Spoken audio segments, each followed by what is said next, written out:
네, 우리 분일 찬양대의 귀한 찬양 감사드립니다. 찬양의 가사처럼 하나님을 의지하고 맡기시는 우리 모두가 되기를 간절히 소망합니다.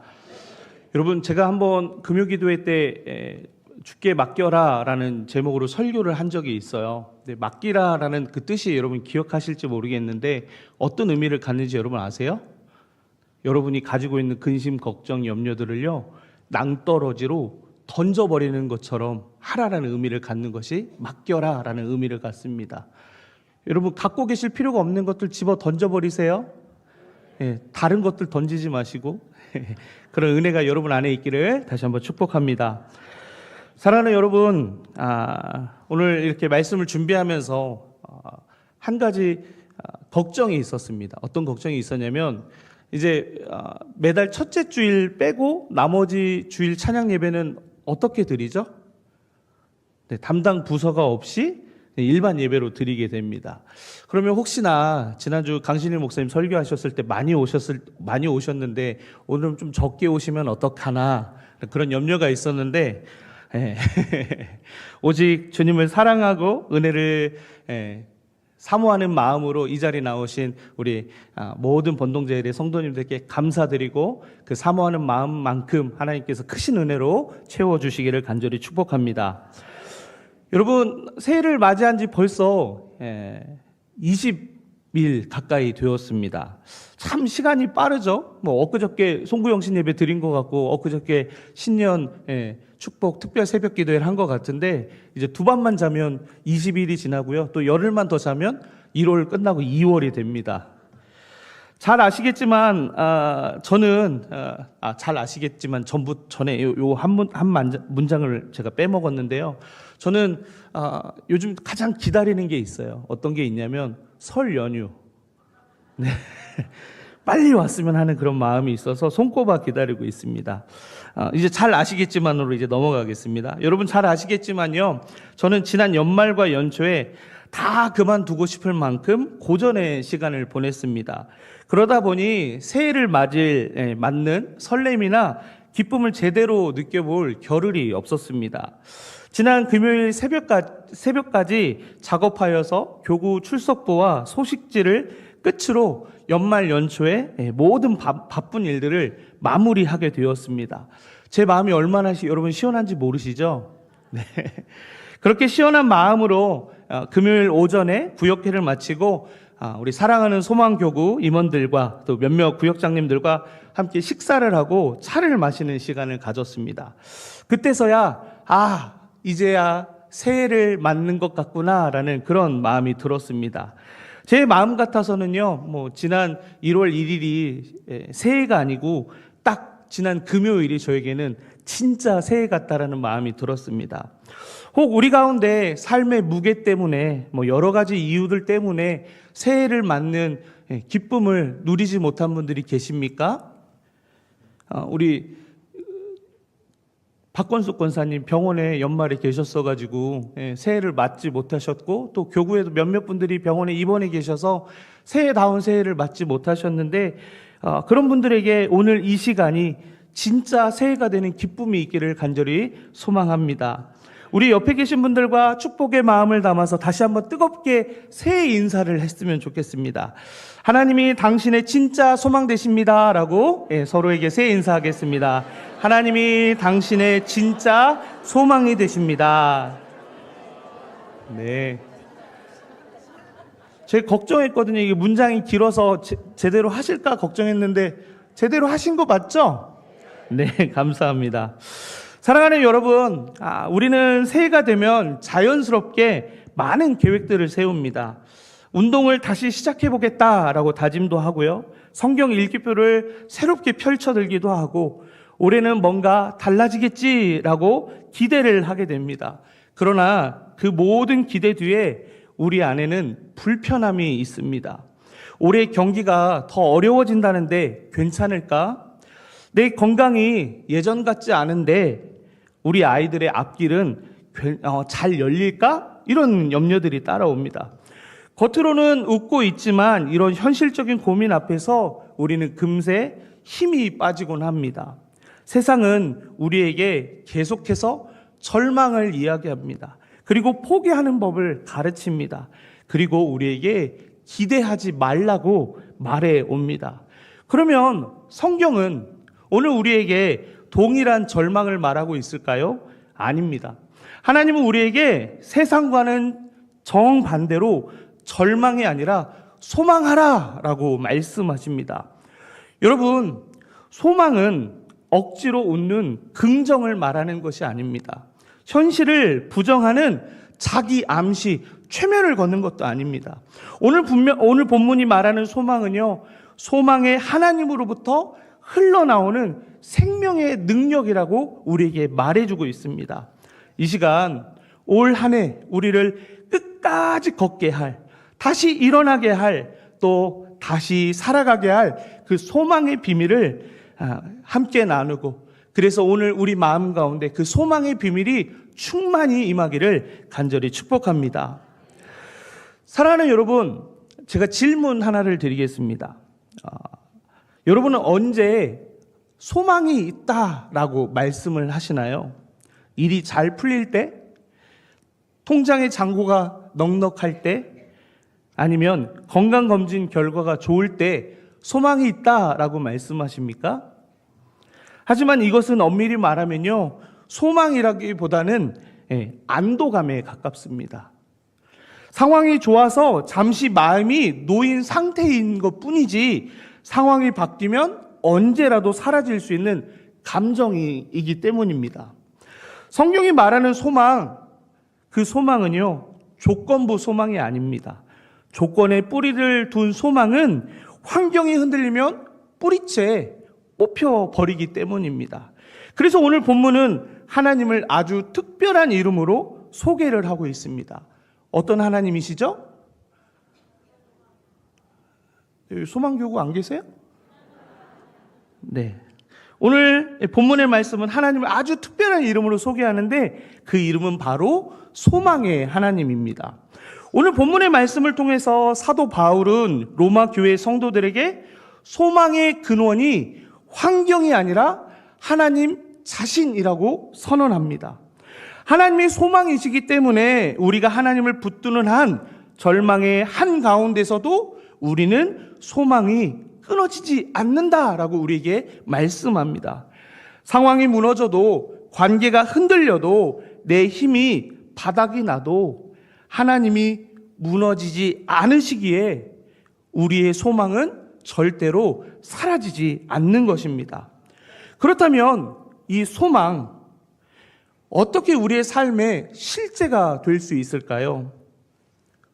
전 되게 더운데 괜찮으세요? 네, 더우시죠? 네.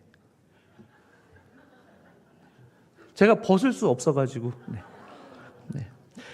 그렇다면 여러분, 이 소망이 어떻게 실제가 될 수 있느냐? 본문은요, 아주 중요한 전제 조건을 제시합니다. 그 전제 조건이 무엇이냐면, 오늘 본문에 나와 있는 표현대로 따르면 믿음 안에서라는 전제 조건이 붙습니다. 이 전제 조건을 듣는데 여러분 마음이 시원하신가요? 교회 안에서 가장 많이 듣고 사용하는 단어가 어쩌면 믿음 아닌가 싶습니다. 이 믿음이란 단어를 그렇게 많이 사용하고 있지만 여러분, 이 믿음이 여러분에게 막연한 단어는 아니실까요? 이 막연한 단어를 조금 쉽게 이해할 수 있도록 쉬운 성경으로 한번 읽어보도록 하겠습니다. 우리 쉬운 성경 말씀 함께 읽겠습니다. 여러분들이 하나님을 신뢰할 때 소망의 하나님께서 모든 기쁨과 평강으로 여러분을 채우셔서 성령의 능력으로 여러분에게 소망이 차고 넘치게 하시기를 바랍니다. 아멘.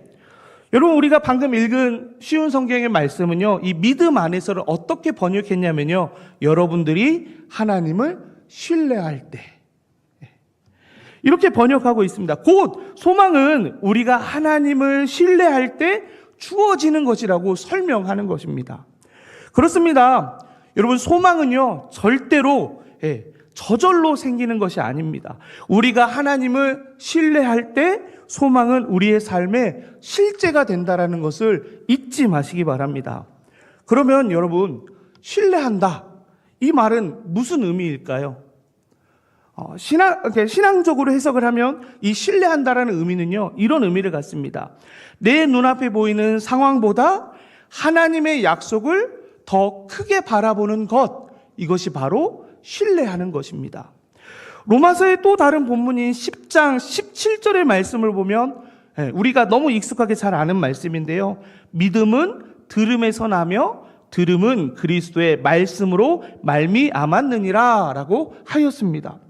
곧 예수님이 내 삶의 구원자 되신다라는 이 복음을 듣지 않으면 우리 안에 믿음, 신뢰가 생기지 않고 하나님을 향한 신뢰가 생길 수 없다라는 겁니다. 사랑하는 여러분, 예수님만이 우리를 구원하실 수 있습니다. 여러분 그렇게 믿으시나요? 구원의 문제이든 우리가 어찌할 수 없는 그 절망에서 구원하실 수 있는 분은 오직 주님밖에 없습니다 라는 이 고백이 우리로 하여금 믿음과 하나님을 향한 신뢰를 갖게 한다라는 겁니다. 이 복음의 선언이 여러분 안에 믿음이 되어서 소망을 얻게 되기를 간절히 축복합니다. 그러면 2026년이라는 이 망망대해 앞에서 우리에게 가장 필요한 것은 분명해집니다.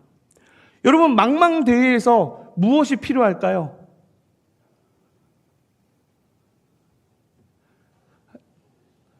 너무 질문이 어려운가요? 저는 제 안에만 있으면 될 것 같아요. 네. 죄송합니다. 네. 이 망망대해에서 정말 필요한 것, 우리는 일반적으로 이렇게 생각합니다. 성능이 좋은 나침반, 그리고 튼튼한 배라고 생각합니다. 그런데 그게 아닙니다.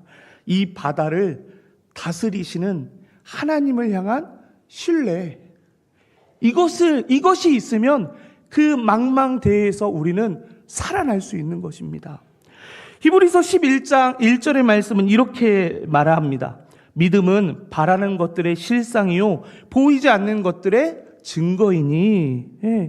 사랑하는 여러분, 우리가 하나님을 신뢰하기 시작할 때 아직 보지 않고 아직 손에 잡히지 않은 것들을 않았던 그 소망들이 우리의 삶의 구체적인 실체로 나타날 것입니다. 새해를 시작하며 벌써부터 낙심하고 계신 분이 계십니까? 내 형편을 보면 도무지 소망이 안 보여 라고 말씀하시는 그런 분들이 계십니까? 여러분, 소망은요, 형편에서 나오는 것이 아닙니다. 다시 말씀드립니다. 소망은 우리의 형편에서 나오는 것이 아니라는 것입니다. 그럼 소망은 어디서 나올까요? 바로 소망의 하나님께 나온다라는 것. 그것이 믿어지는 은혜가 있기를 축복합니다. 우리가 붙들고 있는 분이 누구입니까? 그리고 지금 이 순간에도 우리를 붙들고 계신 분이 누구십니까? 바로 소망의 하나님이십니다. 그렇게 우리는 어떤 상황에서도 다시 시작할 수 있습니다. 우리의 시선을 하나님께 고정하고 하나님을 신뢰할 때 우리 마음속 절망은 물러가게 될 것이고 하나님이 공급하시는 하늘의 소망이 우리 안에 싹트기 시작할 것입니다. 소망의 하나님이 여러분의 하나님 되시기를 간절히 축복합니다. 사랑하는 여러분, 우리가 하나님을 신뢰하기로 결단하면 그러면 하나님께서 옛다 소망받아라 하고 주실까요? 그런 경험이 있으신 분들 계세요? 네, 그럼 제가 설교를 잘못 준비하지 않은 것 같습니다. 여러분, 본문 상반절을 쉬운 성경으로 다시 제가 말씀을 드리면요, 이렇게 되어 있습니다. 소망의 하나님께서 모든 기쁨과 평강으로 여러분을 채우셔서. 네. 우리가 하나님을 신뢰할 때 하나님께서 소망을 채워주신다라고 말씀하신 게 아니고 그 전에 모든 기쁨과 평강으로 여러분을 채우신다라고 말씀합니다. 여러분, 이 말씀은 아주 중요한 영적인 원리를 가르쳐 줍니다. 소망은 앞서 말씀드린 것처럼 어느 날 갑자기 하늘에서 뚝 하고 떨어지는 것이 아닙니다. 우리의 마음이 기쁨과 평강으로 채워지는 과정을 통해서 생겨나는 것입니다. 여러분, 여기서 말하는 기쁨은요, 일이 잘 풀려서 웃는 기쁨을 말하는 것이 아닙니다. 상황은 여전히 힘들어도, 형편이 당장은 달라지지 않아도 그래도 하나님께서 나와 함께 하신다라는 그 사실 때문에 마음 깊은 곳에서 흘러나오는 영적인 기쁨을 말하는 것입니다. 또한 평강은요, 문제가 사라져서 얻는 평안을 말하는 것이 아닙니다. 폭풍우가 한창 몰아치는 그 한가운데 서 있어도 주님이 내 배에 함께 타고 계시고 내 배에 키를 붙잡고 계시기 때문에 찾아오는 고요함이 바로 이 평안입니다. 그러면 여러분, 하나님은 왜 바로 그냥 소망 주시면 되겠는데 기쁨과 평강을 먼저 채우신다라고 말씀하셨을까요? 그 이유는 분명합니다. 우리 안에 소망이 들어오는 것을 방해하는 것들이 우리 안에 가득 채워져 있기 때문입니다. 그것으로 인해서 소망이 들어올 자리가 없기 때문에 그것들을 내보낼 수 있는 기쁨과 평안을 먼저 채우신다라는 것이죠.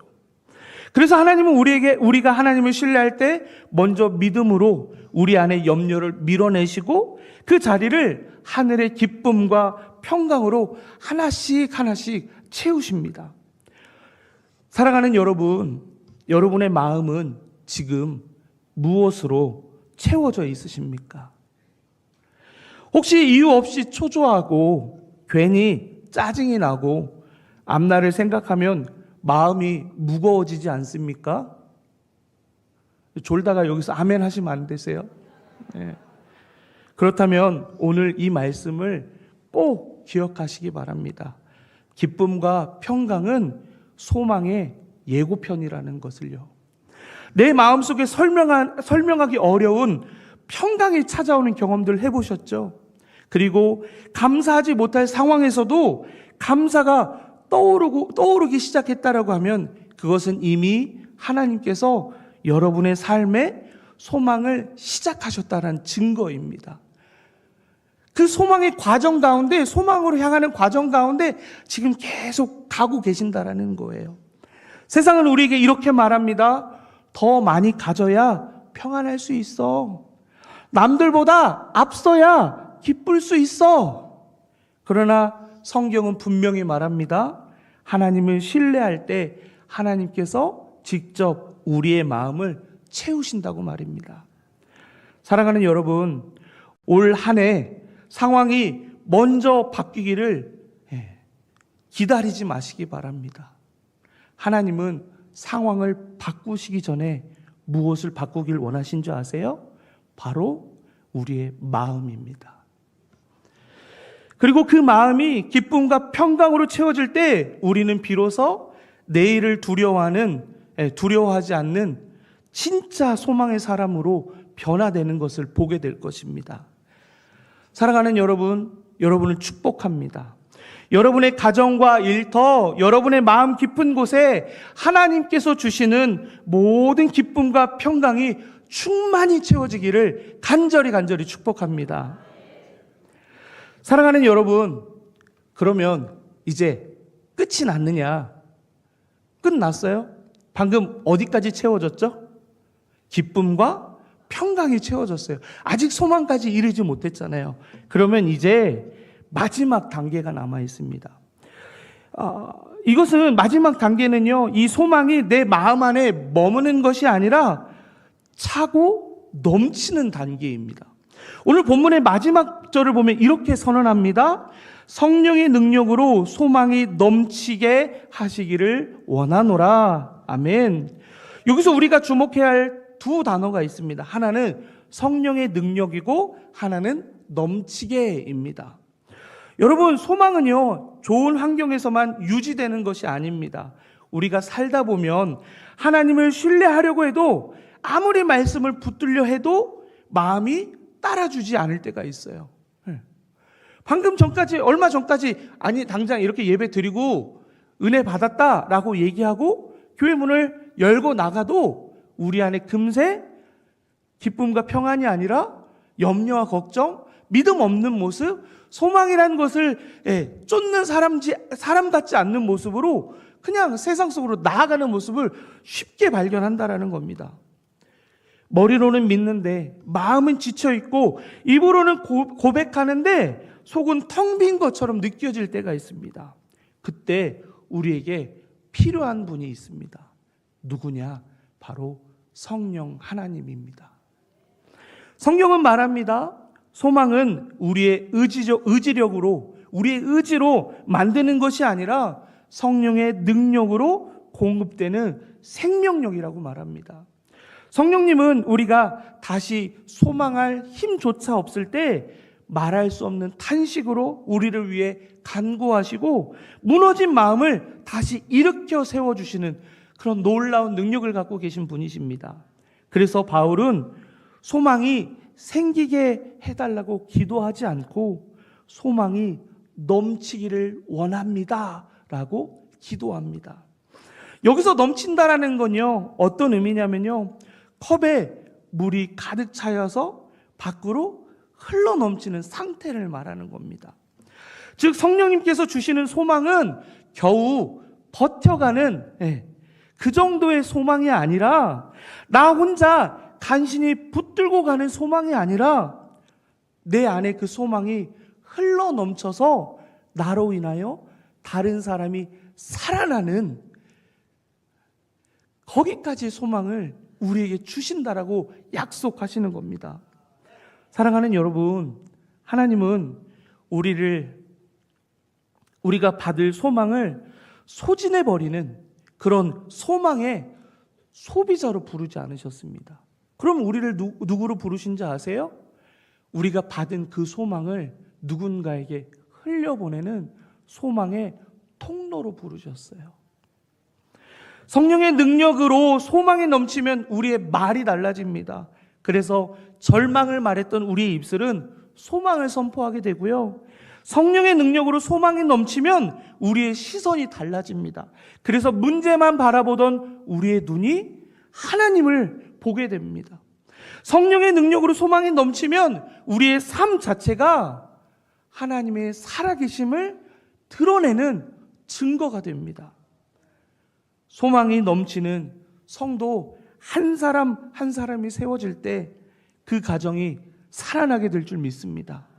그 가정만이 아니라 구역이 살아나고 교구가 살아나고 마침내 교회가 살아나서 이 어두운 세상 가운데 소망의 등대로 세워지는 놀라운 은혜가 우리 교회 가운데 일어날 줄 믿습니다.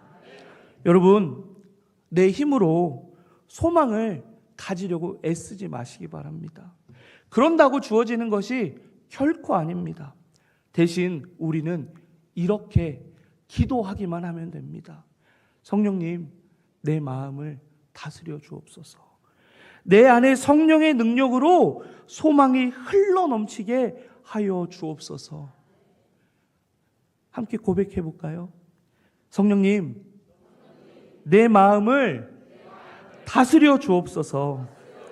내 안에 성령의 능력으로 소망이 흘러넘치게 하여 주옵소서. 아멘. 여러분, 그렇습니다. 우리가 성령님을 의지할 때 2026년은 두려움의 해가 아니라 하나님의 은혜가 일상이 되는 그런 해가 될 줄 믿습니다. 그리고 더 나아가 우리를 통해 이 세상이 다시 소망을 보게 될 줄 믿습니다. 이제 말씀을 맺겠습니다. 오늘 우리는 로마서 15장 13절의 말씀을 통해 소망이 어떻게 시작되고 어떻게 자라며 어떻게 흘러가는지를 보았습니다. 소망은 환경에서 나오는 것이 아니라 소망의 하나님을 신뢰할 때 시작됩니다. 하나님은 우리를 그냥 내버려 두지 않으시고 먼저 우리의 마음을 기쁨과 평강으로 채워주십니다. 그리고 마침내 성령의 능력으로 우리 안에 소망이 차고 넘치게 하실 것입니다. 사랑하는 여러분, 2026년이 우리 앞에 놓여 있습니다. 어쩌면 이 한 해는 작년보다 더 쉽지 않을지도 모릅니다. 불확실한 일들, 걱정스러운 현실들이 우리의 마음을 다시 흔들 수도 있습니다.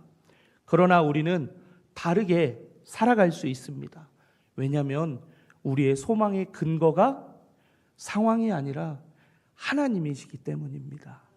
올 한 해 여러분이 속한 곳에서 소망의 사람들 되시기를 축복합니다. 그래서 낙심한 자녀들 앞에서, 지친 배우자 앞에서, 불안해하는 동료 앞에서 세상의 말이 아니라 하나님의 소망을 말하는 여러분들 되시기를 축복합니다.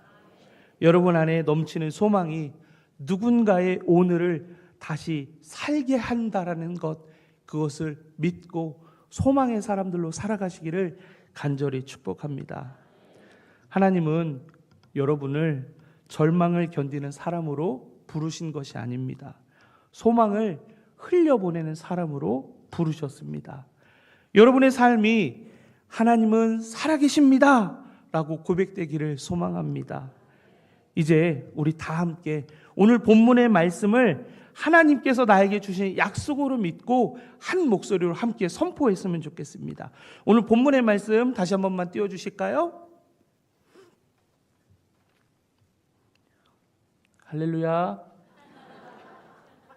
네, 함께 간절한 소망을 가지며 이 말씀을 읽도록 하겠습니다. 시작. 소망의 하나님이 모든 기쁨과 평강을 믿음 안에서 너희에게 충만하게 하사 성령의 능력으로 소망이 넘치게 하시기를 원하노라. 아멘. 사랑하는 여러분, 오늘 우리가 붙들어야 할 것은 성능 좋은 나침반과 튼튼한 배가 아니라 오늘 우리에게 주어진 이 소망의 말씀입니다. 이 소망의 말씀 붙드실 때 하나님께서 반드시 여러분의 인생을 책임져 주실 것입니다. 제가 그것을 어떻게 확신하냐고요?